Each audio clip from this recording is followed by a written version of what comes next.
Welcome to the deep dive. We've got some really fascinating material today.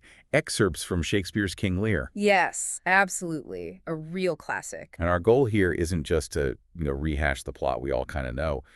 We want to dig into these key moments, especially in the early acts. Right. Look at how those initial relationships, those fractures, really set the stage for the tragedy later on. Exactly. And we'll touch on something maybe less discussed, how the play itself, the text, has been interpreted, even changed over time. That's a fascinating angle, because the excerpts you've given us cover quite a bit from Act 1, that crucial opening. The division of the kingdom. Yeah, and the Edmund subplot kicking off right through the major conflicts, ending up in, well, the devastation of Act 5. So we're tracing Lear's path, but also Gloucester's. Two fathers, two families, kind of parallel implosions. Mm-hmm. It's incredibly structured in that way. So the mission, if you like, is to see how those first decisions, Lear's love test, Edmund's scheming, how they just snowball. Yeah, how the fuse is lit right at the beginning. And also, maybe think about why this play still hits so hard and how our view of it isn't necessarily fixed. Okay, let's dive in. Act 1, Scene 1. The big one. Lear's decision. Where it all begins. Or maybe where it all starts to go wrong. Absolutely foundational, this scene. You have Lear, he's old, he wants to retire, basically. But with a flourish. Oh, yeah! A huge public flourish. Dividing the kingdom based on who says they love him the most, it's quite a setup. A test of affection. But the stakes can be higher, right? His kingdom. And the outcome is just immediate and brutal. Let's look at those declarations. Goneril goes first. It's a lot. More than word can wield the matter. It's pure hyperbole, isn't it? Totally. Beyond all manner of so much I love you. It sounds rehearsed almost, like she's playing a part. Exactly. It feels performative, all about getting that land. And Regan. She basically says, me too, but even more. Right. I am made of that self-metal as my sister, only she comes too short. There's that sibling rivalry poking through immediately. Even while trying to sound devoted, yeah. Yeah. It's quite telling. Then Cordelia. Oh, Cordelia. Such a contrast. I love your majesty according to my bond, nor more nor less. So simple, so direct. And that aside she has. What shall Cordelia speak? Love and be silent? It's heartbreaking. You feel her genuine love, her sense of duty. But she just won't play the game. She won't do the flattery thing. And Lear just cannot handle it. He expects the big speeches. He needs them, it seems, his vanity. Yeah. And Cordelia's honesty, which comes from a deeper place, he just sees it as what? A lack of love, an insult. And boom. Disinherited. Banished. Just like that. His reaction is shocking in its speed. Better thou hadst not been born than not to have pleased me better. I mean, wow. That line is chilling. It's all wounded pride, isn't it? He completely fails to see the real love standing right in front of him. And then, Kent steps up, the voice of reason. Tries to tell Lear, see better, Lear. Then let me still remain the true blank of thine eye. He's pleading, really, for Lear's own sake. What does he get for it? Banished, too. For telling the truth. It just shows Lear is completely off the rails already. He can't tolerate any challenge. Kent's loyalty, there's such a contrast to, well, Goneril and Regan, but also to Burgundy. Ah, yes. Cordelia's suitor. As soon as the dowry disappears. He's out. I know no answer. It's purely business for him. Completely transactional. But then France steps in. A bit of light in the gloom. Yeah, he sees her true worth, doesn't he? Fairest Cordelia, that art most rich being poor. Thee and thy virtues here I seize upon. Yeah. It's a beautiful moment. It really is. And that line, thy dowerless daughter king thrown to my chance, is queen of us, of ours, and our fair France.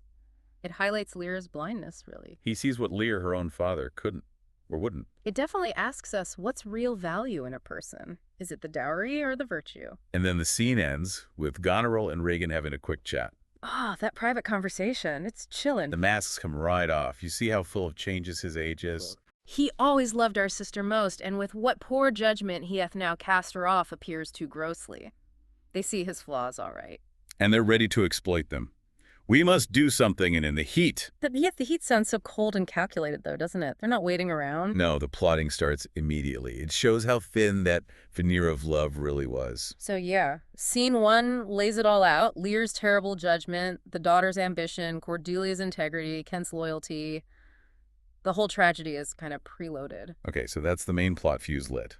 But then Act 1, Scene 2 shifts focus. Yeah. We get the subplot. Gloucester and his sons. Right, and it's fascinating how it mirrors the main plot but also differs. Here the issue isn't a love test, it's legitimacy. Bastardy. And Edmund. That opening soliloquy is something else. Thou nature art my goddess. He's rejecting societal rules right from the start. Why brand they is with baseness, bastardy, base. Yeah. You feel that resentment just pouring out. He feels cheated by society, by the circumstances of his birth, and he's determined to fix it. Legitimate Edgar, I must have your land. It's so direct. No messing about. He wants what Edgar has. And then we actually meet Gloucester, their father, and his introduction of Edmund is, well, it's pretty awkward. Yeah, he kind of jokes about being embarrassed. I have so often blushed to acknowledge him that now I am brazen to it. It's meant to sound casual, maybe, but it must sting. And then he says Edgar, the legitimate one, is no dearer in my account, which doesn't sound particularly warm towards either son, really. No, there's a kind of emotional distance there, maybe, which Edmund probably picks up on. It feels like Gloucester's attitude almost creates the opening for Edmund's plans. Well, Edmund certainly doesn't waste any time. The forged letter, supposedly, from Edgar. Talking about overthrowing the old man. And Gloucester just buys it instantly. No questions, no suspicion. Oh, villain. His very opinion in the letter. Abhorred villain. Unnatural, detested, brutish villain. The reaction is so over the top. It's shocking how quickly he condemns Edgar. It mirrors Lear's impulsiveness, doesn't it? That lack of judgment. Absolutely. He seems almost eager to believe the worst of Edgar. Why, though? That's a good question. Maybe his own guilt about Edmund plays into it somehow, or just credulity. And Edmund plays his part perfectly. The concerned brother, the loyal son. Oh, completely. While telling us, the audience, a credulous father and a brother noble, on whose foolish honesty my practice is right easy. He knows exactly who he's dealing with. He's exploiting Gloucester's gullibility and Edgar's trusting nature. It's ruthless. And then Gloucester has that speech about the eclipses. These late eclipses in the sun and moon portend no good to us. Right, blaming astrology for everything. Love cools, friendship falls off, brothers divide. It's like he senses the world is falling apart, the natural order is disrupted. But he blames the stars instead of, looking closer to home at the betrayals happening right under his nose. Exactly. He looks outward for cosmic signs instead of inward at human actions. It highlights his blindness in a way. So this subplot introduces another layer of family betrayal, driven by raw ambition this time. It really deepens the play's exploration of chaos and broken bonds. Yeah, it shows the rot isn't just at the very top in the royal family. It's spreading. Okay, let's jump to Act 1, Scene 4. Lear's now gone off to stay with Goneril, and things are, starting to unravel for him personally. This is where Lear starts to feel the consequences of giving away his power. The shine wears off pretty quickly. And we see Kent again, but in disguise. Right, he comes back to serve Lear, even after being banished. That loyalty is incredible. Lear hires him, saying, "If I like thee, no worse after dinner." Still Lear, isn't he? Huh, yeah. Still imperious, but he's starting to notice things aren't right. I have perceived a most faint neglect of late. He's feeling the disrespect, the loss of status. He gave away the crown, but expected to keep the deference. And who's there to point out his mistake? The fool. Ah, the fool. Such a brilliant character. He speaks truth, but in riddles and jokes. That egg analogy. When thou clovest thy crown in the middle, and gavest away both parts, thou borest thine ass on thy back o'er the dirt.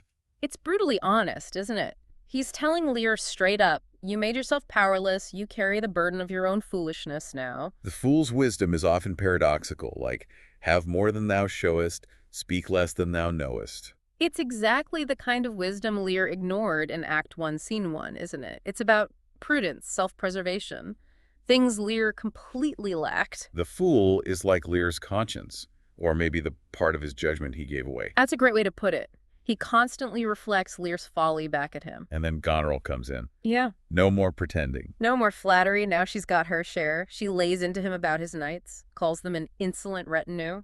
Demands he cut his train down. It's a direct challenge to his remaining dignity, his entourage. She basically says he's encouraging them, you protect this course and put it on by your allowance. She's asserting her control over him. And Lear just erupts. That curse he calls down on her. Darkness and devils. Saddle my horses, into her womb convey sterility, dry up in her the organs of increase. It's terrifyingly vicious. So much rage, so much pain from the betrayal, Right. but it's still uncontrolled fury, isn't it? Absolutely. He hasn't learned to manage that temper. But then right after, there's that flicker of self-awareness. Oh, Lear. Beat at this gate that let thy folly in, and thy dear judgment out. For a second, he sees it. He knows he messed up. It's a really powerful, tragic moment. But it's fleeting. Goneril's not backing down. She's already planning her next move. I'll write straight to my sister to hold my very course. They're united against him now. The trap is closing. Yeah, this scene really rams home how quickly things have soured and how ruthless the daughters are prepared to be. Lear's starting to really pay the price. And the speed is just breathtaking. Only 4 scenes in, and the whole structure Lear built his life on is crumbling around him. So the excerpts also give us snapshots of what comes later, the deepening crisis. We see Lear out in the storm. Yeah, those storm scenes are iconic, aren't they? Lear versus the elements, mirroring the storm inside him. It's him stripped of everything, power, shelter, even sanity, arguably. A really powerful image of vulnerability and chaos. And in the subplot, Gloucester's fate takes that horrific turn, the blinding. Oh, yes. One of the most brutal scenes in all of Shakespeare. It's the price he pays for his belated loyalty to Lear and for being deceived by Edmund. Just shows the depths of cruelty the play reaches. But we also see Edgar, Gloucester's wrong son, in disguise as poor Tom. Right. He's reduced to almost nothing, pretending to be mad, but he actually becomes a source of wisdom and guidance. Yeah, he sees suffering firsthand, and it seems to give him a different perspective. A moral compass, maybe? In a way, yes. He guides his blinded father, offering comfort and insight. It's a strange kind of redemption arc within the tragedy. And eventually, Cordelia returns, leading French forces. A bit of hope. A glimmer, definitely. Her love is constant. She comes back to try and save him, to restore justice. But as King Lear, hope is often short-lived. Sadly, yes. The ending is just devastating. Goneril and Regan destroy each other. Poison and suicide, right? Yeah. Their rivalry consumes them. And Cordelia, despite everything, despite her goodness, she's captured and hanged. That feels particularly cruel. Senseless. It really does. It challenges any easy ideas about poetic justice. And Lear himself. He dies of grief, holding Cordelia. After everything he's been through, that final loss just breaks him. It's just an accumulation of sorrow, the weight of it all. A truly bleak ending in many ways, reflecting the consequences of those initial choices. Now, I want to shift gears slightly because the material you sent also had that really interesting bit about editing Shakespeare. The example wasn't Lear, it was The Tempest. Ah, the Moby text example with Miranda's speech about Caliban, yes. Where her lines about his assault attempt were given to Prospero instead, because they thought it was improper for her to say them. Exactly. It seems likely that Victorian editors, or perhaps earlier ones influenced by similar sensibilities, felt it wasn't ladylike for Miranda to speak so frankly about such a violation. So they just changed it, gave her words to her father. It appears so. And that decision drastically changes things, doesn't it? It silences Miranda on a key part of her own story and her relationship with Caliban. It shifts the power dynamic. Wow. It makes you realize that the text we read isn't always set in stone. It's been shaped by editors, by the culture of their time. Precisely. It's a really important reminder that interpretation isn't just about our reading. It's also been influenced by centuries of previous readers and editors making choices, sometimes quite significant ones. So the idea of a single, authentic Shakespeare text is, well, complicated. Very complicated, especially with plays like Lear, which actually exist in different early versions, the quarto and the folio, that have significant variations themselves, even before later editors got involved. And this connects back to Lear, right? Yeah. How we interpret these characters, these moments, might be subtly influenced by choices made long ago. Absolutely. And it continues today. Every production, every critical essay, every classroom discussion is part of that ongoing process of interpretation viewed through our own contemporary lenses. We bring our own values, our own questions to the play. Likely. What seems most important or problematic about Lear now might be different from what struck audiences in the 18th century or the 19th. Think about Nahum Tate's version in the late 17th century. The one with the happy ending, where Cordelia lives and marries Edgar. That's the one. It held the stage for over 150 years because audiences apparently couldn't handle the original's bleakness. It shows how radically interpretations and even the text itself can shift based on cultural taste. That's incredible. So, okay, let's try and pull together some key takeaways for someone thinking about these Lear excerpts. Well, first and foremost, I think, is the sheer speed and impact of bad decisions. Lear's love test, Gloucester's immediate belief in Edmund's. These initial moments of poor judgment unleash absolute chaos. Yeah, actions have consequences writ large, and the danger of pride and unchecked emotion. Definitely. And tied to that is the fragility of family bonds, how easily communication breaks down, how trust can be betrayed, leading to, well, horrific cruelty. We also see the corrupting nature of power, maybe. Goneril, Regan, Edmund, once they get a taste of it or see a path to it, they become ruthless. Very much so.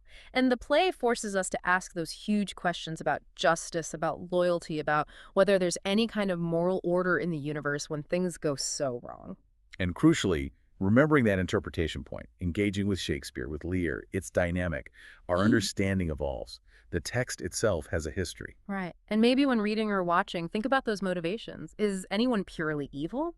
Or are there complex, maybe even understandable reasons behind their actions, however terrible? Like Edmund's sense of injustice, perhaps. Doesn't excuse him, but it complicates him. Exactly. And consider that balance between fate or destiny, those eclipses Gloucester talks about, and individual choices. How much are they victims of circumstance and how much is self-inflicted?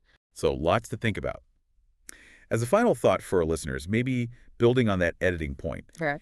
given that texts and interpretations can shift, how might tweaking our understanding of a key moment, say, seeing Cordelia's silence not just as honesty, but maybe also as a kind of stubbornness, or viewing Gloucester's gullibility with a bit more sympathy, how might small shifts like that change our whole feeling about the play's tragedy and who bears responsibility? That's a great question. It highlights how active reading is. Shifting the lens slightly on one character or action can ripple outwards and change the balance of the whole play. Something to definitely chew on. Exactly, something to consider as you continue your own exploration of this immense and endlessly fascinating play. Thanks for taking this deep dive with us.